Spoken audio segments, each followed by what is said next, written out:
Залбирлын өдөр 7-гийн үргэлжлэл. Христийг дуураснаар бид Бурхныг алдаршуулна. Бид Бурхны гэр бүл чинээр төрсөн учраас эхлэн Бурхан биднийг сүнслэгээр төгс төгөлдөр болтлоо өсгөхийг хүсдэг. Тэр нь ямар дүр төрх юм бэ? Сүнслэгээр ухаан сууж өснө гэдэг нь бид бодох, мэдрэх, үйлдэхтэй Есүстэй адил байхыг хэлнэ. Бид Христийг дуурах тусам Бурханд илүү алдрыг өргөж чадна. Харин бид бүтээлэггүй нүрээр эзний алдрын тусгалыг хардаг. Бид энэхүү түүний дүрд алдраас алдарт өөрчлөгддөг.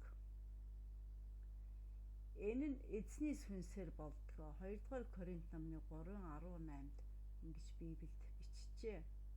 Бид Христийг хүлээн авсан тэр мөчөөс эхлэн Бурхан бидэнд шинэ амьдрал, шинэ мөн чанарыг өгсөн.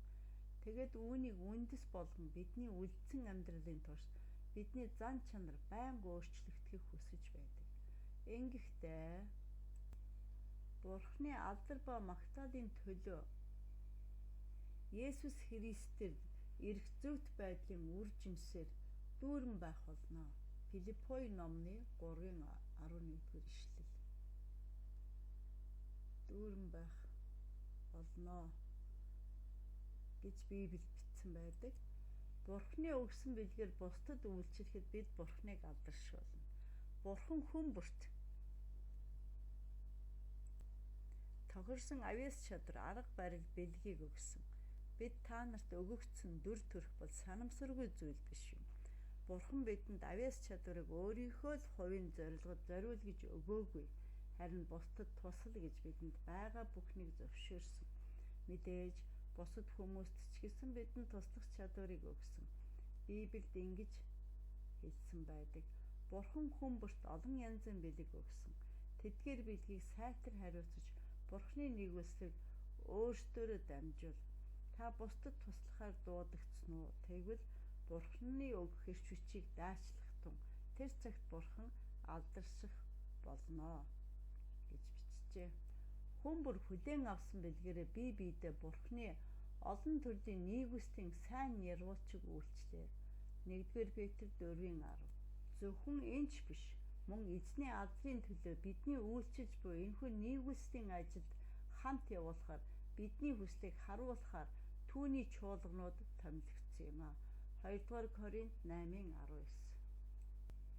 Бусдад Бурхны тухай ярьснаар бид Бурхныг алдаршуулна.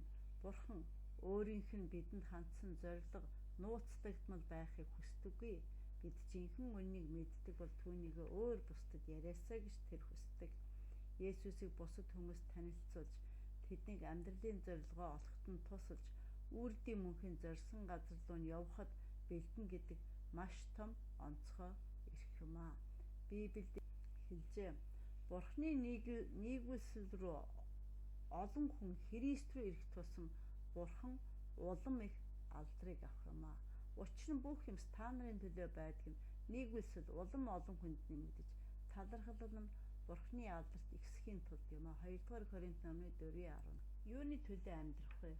Үлдсэн амьдралдаа Бурхны алдрын төлөө амьдрыг гэвэл амьдралынхаа төлөвлөгөө, харилцаа, мөн үүнээс гадна олон зүйлийг өөрчлөх хэрэгтэй болно. Үүний тулд зарим үед амар хялбар арга замаас илүү хүн тэцүүх сонгох хэрэгтэй болдог. Есүс ч бас энэ талаар сэтгэлдээ шаналж байсан. Тэрээр загалмай цовдлогдохоо мэдээд ингэж хэлж байсан юм. Одоо сэтгэл минь шаналж байна. Би юу гэж хэлэх юм бэ? Аава, энэ цагаас намайг авраач гэх үү? Гэвч үүний төлөө би энэ цагт ирсэн. Аава нэрээ алдаршуулаач. Тэгтэл Тэнгэрээс би нэрээ алдаршуулсан, дахин алдаршуулна гэх дуун гарлаа. Иохан 12:27-28 дугаар ишлэл. Есүс салаа зам дээр байсан. Бурхны зорилгыг гүйцэлдүүлж, Бурханд алдрыг өргөх үү? Эсвэл эргэж буцсан өөрийнхөө төлөө амар тайван амьдрах уу? Бид ч бас аль нэгийг сонгох ёстой. Өөрийн зорилт аюулгүй байдал, баяр хөөрийн төлөө амьдрах уу? Эсвэл Бурхны өгөх шагналыг хүртэхийн тулд Бурханд алдрыг өргөж, үлдсэн амьдралаа өнгөрөөх үү? Библиэд ингэж хэлсэн байдаг. Амиа хайрлагч нь түүнийг алднаа. Энэ ертөнцид амиа үл оошогч нь түүнийг мөнх амьд хүртэл хадгална. Иохан 12:25. Одоо үлдсэн амьдралынхаа тухай бодлыг цэгцлэх цаг боллоо. Хэний төлөө амьдрах вэ? Өөрийнхөө төлөө амьдрах уу? Бурхны төлөө амьдрах уу? Бурхны төлөө амьдрч чадах хүч бидэнд байгаа болов уу гэж сонирхож байж магадгүй. Битгий санаа зов. Хэрвээ бид Бурхны төлөө амьдрах замыг сонгол тэр өөрийнх нь төлөө амьдрахад тэр өөрийнх нь төлөө амьдрахад хэрэгтэй бүх зүйлсийг өгнө. Библиэд ингэж хэлдэг. Бидний Бурхан руу удирдсан дэгнийг илүү сайн мэдснээр Бурханд баяр хөөр өргөж амьдрахад хэрэгтэй. Бүхэн бидэнд гайхамшиг мэт өгөгдөнө. 2-р Петр 1:3.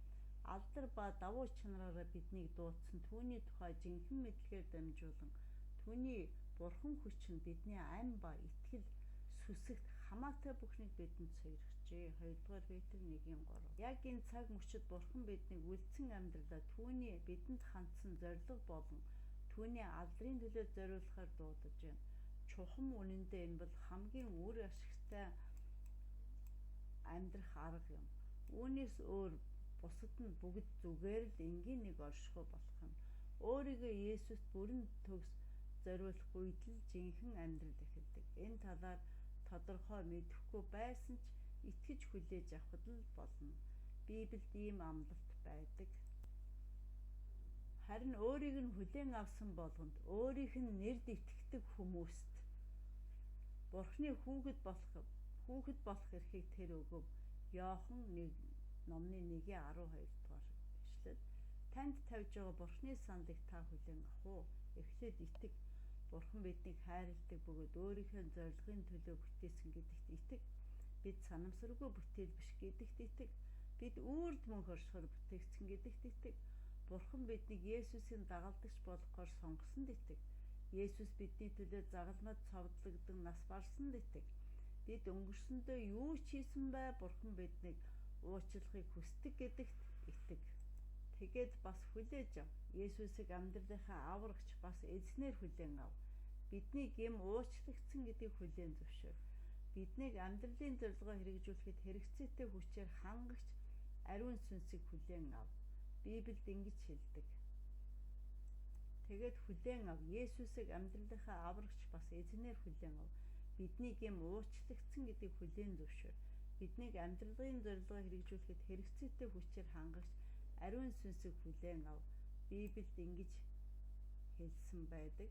Хүүд итгэж түүний хүлээн авсан хүн төгс төгөлдөр мөнх амийг эдэлнэ.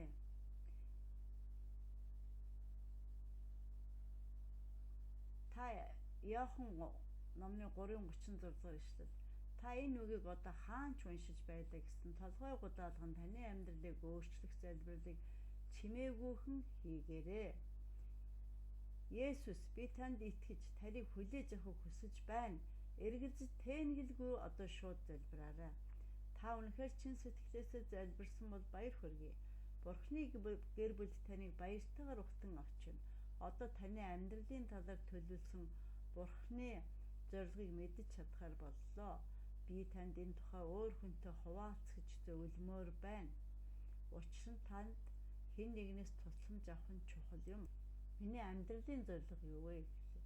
Бүх зүйл түүний төлөө бүтээгдсэн. Бүх зүйл түүний төлөө оршдог.